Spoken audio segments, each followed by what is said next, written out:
మరి real estate agent ని ఎలా ఎంచుకోవాలి?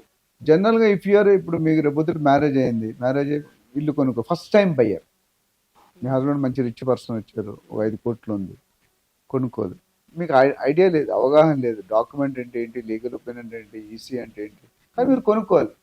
మా టైంలో వచ్చి మా ఫాదర్ టైంలో, మన తాతగారి టైంలో 60-50 సంవత్సరాలు వస్తే ఇల్లు కొనుక్కున్నారు. మా టైంలో 40-45 వచ్చినట్టు కొనుక్కోవాలి. ఇప్పుడు మీ టైంలో 25-30 రాగానే కొనేస్తున్నారు. బికాస్ అర్నింగ్ పొటెన్షియల్ వేసుకున్నాం, కెపాసిటీ, బయింగ్ కెపాసిటీ వేసుకున్నాం. సో మీరు ఫస్ట్ టైం కొనుక్కునేటైతే definitely advise you have to go through an agent to be safe. Agent మీరు విలన్గా చూడకండి, ఏజెంట్ ఒక మిత్రుడిగా చూడండి, ఆయన కూడా మనిషే. సో ఏజెంట్ వల్ల అయితే మీరు అపాయింట్ చేసుకునేటువంటి ఏజెంట్ తాలూకు క్వాలిటీస్ అడిగారు, గుణాలు ఏంటి. ఏజెంట్ ఎప్పుడు కూడా well dress, well groomed, professional గా కనిపించాలి మనిషి, టైం డిసిప్లిన్ ఉండాలి,